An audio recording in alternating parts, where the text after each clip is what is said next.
Maria Lopes de Abreu, tenho 68 anos, fui combatente no ultramar, moro em Guardesela. O meu nome é Joaquim Ferreira, tenho 72 anos, estive na guerra colonial em Angola, na zona do enclave Cabinda.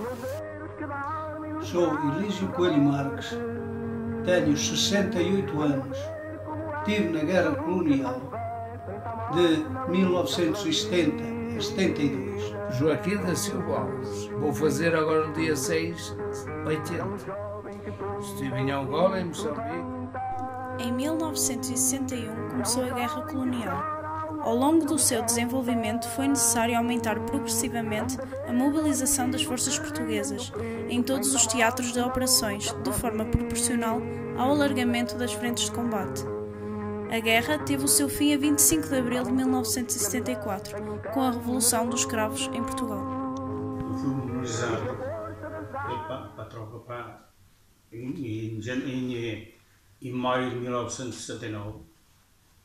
Assentei praça em Braga, depois de Braga fui para o entroncamento, no entroncamento fui para a Amadora tirar o estágio, depois do estágio fui mobilizado e fui para Angola. E a partir daí fui no barco no Niassa, estive em Angola 2 anos. Fui em 13 de dezembro de 69, cheguei lá a 2 de janeiro de 70, depois fui dali, fui para o quartel onde estive 2 anos a cumprir o tempo comunitário. O meu trabalho era receber material que vinha de Luanda, ou ia buscar a Luanda e mais os meus colegas, ou outros meus colegas iam buscar e depois trazia para o armazém e depois nós distribuíamos para as companhias conforme aquilo que eles precisassem. Eu fui mobilizado em dezembro de 65 e embarquei no dia 22 de janeiro de 66. A minha função era atirador especial da infantaria, portanto, ia ao regimento de infantaria número 1 de Amadora. Cheguei aos 18 anos, fui voluntário, fui até à companhia e da companhia tinha que andar ou na picada ou fazer patrulha. A picada era detectarmos as minas. Quando cheguei à companhia aparece o alferes Vale, que era o alferes de transmissões, a pedirem pessoal para ir para a polícia. E eu lá fui. Tivemos que ir fazer um curso, que era o curso para a polícia. Tínhamos que aprender tudo que era para a gente estar no meio do mato e a gente se desenrascar. Ali estive até acabar praticamente o meu tempo. Sim.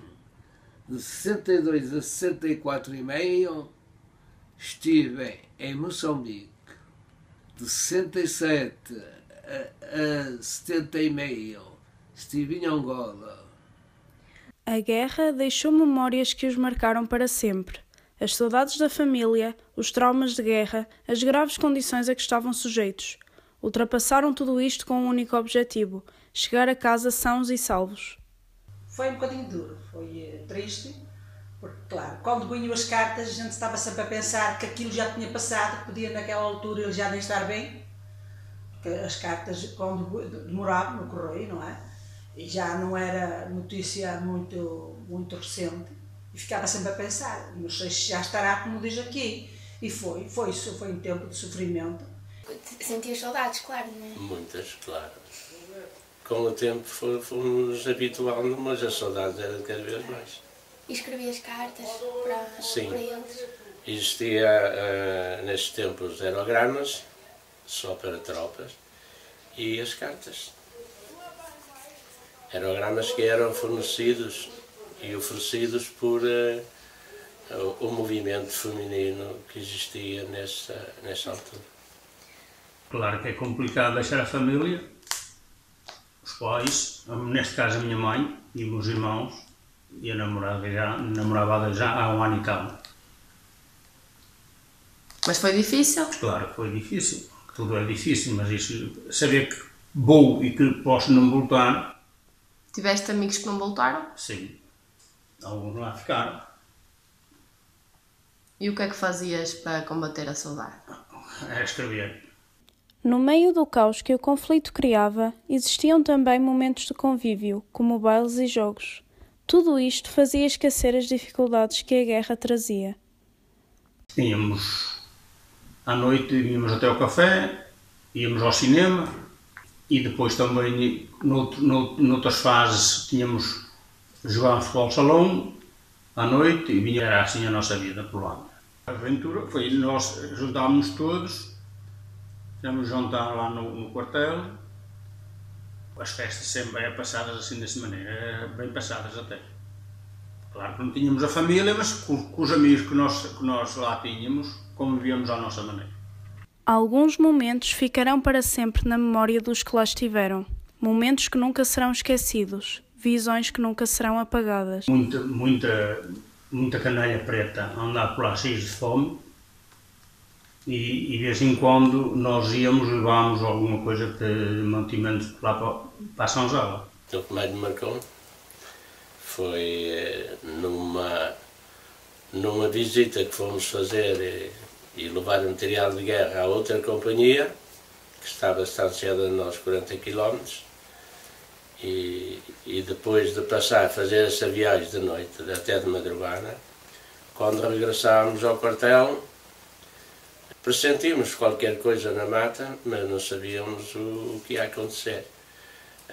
A companhia que veio com nós acompanhar-nos até meio de caminho, até meio do percurso ao nosso quartel, quando voltou para trás, foram atacados, onde houve um morto e 2 feridos, e ainda fomos nós depois que fomos socorrer. O que mais marcou foi transportar presos nos aviões e os feridos nos aviões.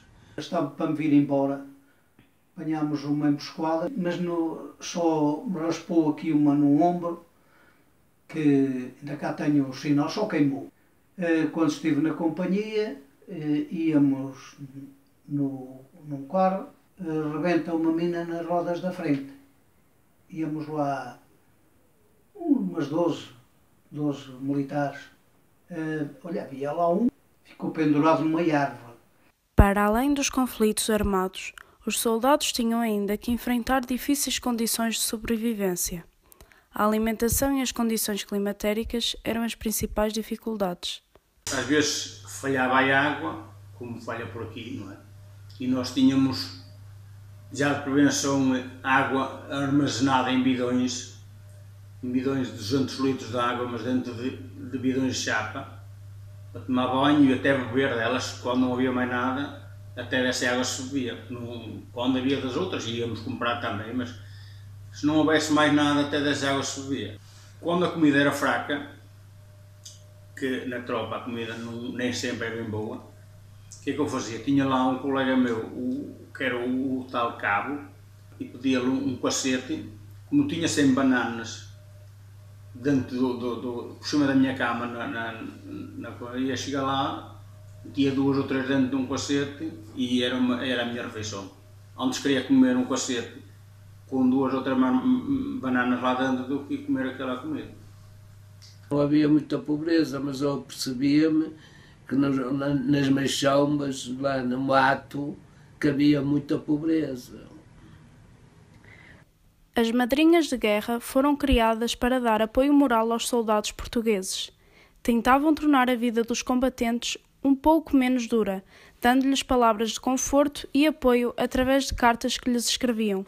Tais cartas deram origem a verdadeiras histórias de amor. Tinhas receio que ele tivesse arranjado alguma madrinha de guerra? Por um lado tinha, por outro também tinha bastante confiança nele. Achava que realmente ele que era sincero. Se teve ou não teve madrinha de guerra, não me afetou em nada, porque ele quando veio logo estar comigo não houve problema nenhum. Tive uma daqui de Gondomar, era Valbom. Escrevi-lhe uma vez ou 2 só. Depois, no dia que eu cheguei ao Porto, acompanhar, ela estava lá à minha espera. Mas eu, como não me interessava nada, fiz de conta que não a conheci. Para a Ganeira, deu umas séries de direções, onde deu a da tua avó. Eu até, Caramela, que eu escrevi-lhe, nunca recebi lá nada. Pois, eu não conhecia de lado nenhum, e para responder a quem? Um dia, quando cá cheguei, falámos, opa, mas olha que eu te escrevi-te um aerograma. E ela disse, oh, rasguei-o. Mas eu não conhecia aquela pessoa, não conhecia nada, eu deitei-o fora, rasguei e deitei-o fora, que não conhecia de lado Mal nenhum. ela dizia que um dia que Depois, vinha para casa. quando veio, é que foi para a fábrica. Foi para a fábrica onde eu andava. E lá depois é que nos conhecemos. Com o fim da guerra, o regresso a casa foi possível. Os combatentes regressaram às suas casas e às suas famílias. Mas as consequências do conflito regressaram com os combatentes, que os tornaram pessoas diferentes. O regresso saímos de Luanda no dia 18 de dezembro de 71 e chegámos aqui a Lisboa no dia 2 de janeiro de 72. E sempre a contar o tempo que ele chegasse. Entretanto, veio, quando eu o vi ao portão até me parecia-me que nem era verdade, mas é verdade que ele estava mesmo ali. E pronto, vim ter com ele, estivemos juntos, foi muito bom, foi um reencontro muito bom e continuamos depois a namorar. Apesar de alguns considerarem a guerra uma experiência traumática, outros consideraram-na como uma experiência importante e positiva nas suas vidas. Eu ia outra vez para a Força Aérea. Trouxe coisas positivas. Foi a Universidade da Vida, a minha Universidade da Vida foi a Força Aérea. Aprendi lá muita coisa. Houve colegas meus, muitos colegas, foram trabalhar depois para a TAP. A nível humano, as consequências foram trágicas. 1.400.000 homens mobilizados, 9.000 mortos e cerca de 30.000 feridos, além de 140.000 ex-combatentes sofrendo de distúrbios pós-guerra. Não tenho. Pronto, já notava aquela coisa de vir com saudade, essas coisas assim. De vir com saudade, essas coisas assim. De resto, o alteramento de cabeça ou isso, acho que não. Mas eu tinha medo porque tive um irmão que esteve na guerra e vinha bastante alterado. Chegou a sonhar de noite e aflito que ia calçar as botas, que estava a ouvir tiros. Tenho alguns traumas, tenho alguns traumas que hoje agora já não ando mais de avião. Os amigos que eu soube que ouvi eles morrer, marcou-me. Ainda hoje lembro deles. Um era da Marinha Grande e outro era de Coimbra. Eu fiquei mais sensível com as pessoas, com os colegas. Lá cheguei a dar injeções e a fazer curativos e assim. E quando me vim embora, a tal de maneira sensível, que a avó ainda se deve lembrar, eu não podia entrar a uma coisa de análise, caía para o lado. Era verdade, mentira? Era, se eu fosse fazer análise, tinha que ser empírico ele, que ele desmaiava sempre. Desmaiava e não podia estar a ver tirar sangue. Só que vi-se na televisão, uma vez aqui em casa, viu na televisão, já estava quase a desmaiar. Era assim. E então é uma coisa que está sempre a falar naquilo, sempre a falar na tropa, sempre a falar na tropa. Pelo menos 5 anos que ele andou assim. Muitos foram os medos sentidos pelos combatentes durante o conflito. O receio de não sobreviver era mais forte que eles próprios.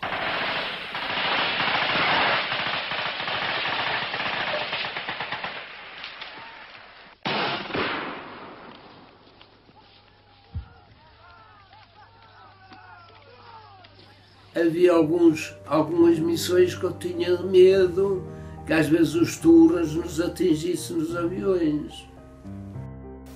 Medo no meio da mata, sempre, principalmente de noite, quando pernoitávamos no meio da mata. Porque nem que quiséssemos fumar um cigarro, era sempre perigoso. Porque a chama via-se ao longe, era sempre perigoso. Tudo tinha que estar em silêncio. Não havia ruído à nossa volta, porque não podíamos denunciar a nossa presença. É sempre o medo de poder caçar qualquer coisa por lá, mesmo na própria guerra, quando se vinha vivo, era muito bom.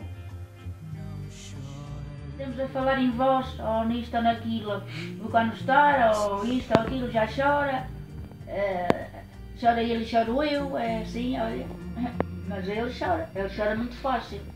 É a vida.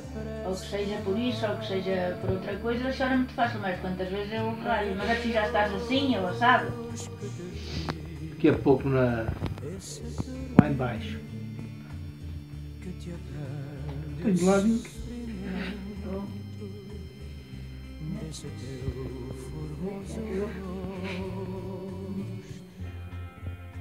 É assim.